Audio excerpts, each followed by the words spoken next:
జై హో పత్రజీ. నాలుగవది సెల్ డెత్ ప్రోగ్రామ్. కణానికి తిరిగి సృష్టించడం అనే గుణం ఉంటుంది. మన కణాలన్నీ కూడా చనిపోతూ ఉంటాయని మనకు తెలుసు. పాత కణాలు చనిపోతూ ఉంటాయి, కొత్త కణాలు వస్తూ ఉంటాయని తెలుసు. సెల్ డెత్ ప్రోగ్రామ్ అనే ఈ సీల్ కారణంగా మన శరీరంలోని కణాలు త్వరగా చనిపోవటం జరుగుతుందంట. ఏదైతే అడ్డుపడుతున్నాయో దాని ద్వారా ఉన్న టైం కన్నా త్వరగా చనిపోతూ ఉంటాయి. మరి ఈ చనిపోవడం ద్వారా ఈ సీల్ కారణంగా కొత్త కణాల పుట్టుక అనేదే ఉండదు. కొత్త కణాలు పుట్టాలి కదా, పాతవి పోతుంటే కొత్తవి పుడుతూ ఉంటాయి, అక్యుములేట్ అవుతూ ఉంటాయి, కానీ కొత్తవి పుట్టవంట.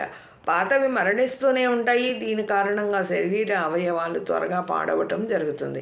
కొత్తవి లేకపోవటం వల్ల ఏమవుతుందంటే అవి పాతవి చనిపోతూ ఉంటాయి, మనకు శక్తి తగ్గిపోతూ ఉంటుంది. మరి కొత్తది ఉండాలి కదా. మనం ఈరోజు భోంచేసాము, అరిగిపోతుంది, మళ్ళీ భోంచేయాలి కదా రాత్రికి. మరి భోంచేయకుండా 4 రోజులు వరుసగా అలా పడుకుంటే ఏమవుతుంది? ఆకలి అగ్ని పుట్టి పుట్టి పుట్టి పుట్టి ఆకలి అయ్యి నీరసమైపోతుంది బాడీ. అలాగనే మన శరీరంలో కణాలు కూడా అంతే. ఈ కణాలు కొత్తవి పాతవి చనిపోతూ ఉంటాయి, కొత్తవి వస్తూ ఉంటాయి, రావాలి. కానీ కొత్తవి పుట్టనీయకుండా ఈ అడ్డుపడే శక్తుల వల్ల కొత్తవి పుట్టకుండా మరణిస్తూనే ఉంటాయి, కానీ కొత్తవి రావు. దీని కారణంగా ఏమవుతుంది? శరీరాలు త్వరగా పాడవటం జరుగుతుంది. ఇప్పుడు చూడండి, నదుల్లో పాత నీరు పోయి కొత్త నీరు వస్తుంది అంటూ ఉంటాం. పాత నీరు పోయి కొత్త నీరు రాకపోతే, వర్షాలు లేకుండా ఏమవుతుంది? ఆ నది చాలా వరకు ఎండిపోతూ ఉంటుందన్నమాట. పొలాలకు నీళ్లు ఉండవు, ఉండవు.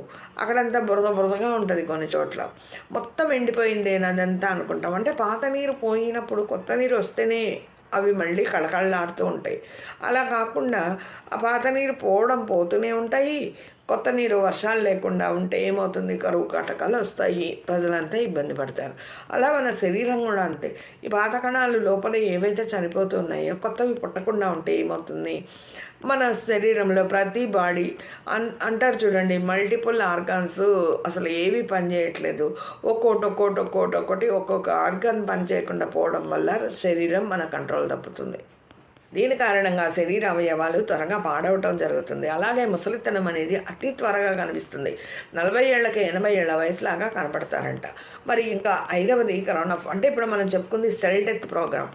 ఆ సెల్ అంటే కణం. ఆ కణము చనిపోవడం ద్వారా ఆ ప్రోగ్రాము సెట్ అవ్వదనమాట. కొత్తవి పుడితేనే మన శరీరము ఆరోగ్యంగా ఉంటుంది. కొత్తవి పుట్టకపోతే ఏమవుతుంది? శరీరం నీరసించబడి ముసలితనానికి దగ్గరైపోయి మరణం సంభవిస్తుంది అని చెప్తున్నారు. క్రౌన్ ఆఫ్ థ్రోన్ 5వది. మన తల చుట్టూ ముళ్ళ కిరీటం లాగా ఉంటుందంట. అతి సహజంగా బ్రహ్మరంధ్రం నుండి విశ్వశక్తిని తీసుకునే ప్రాణమయ శరీరము శక్తితో నింపుకొని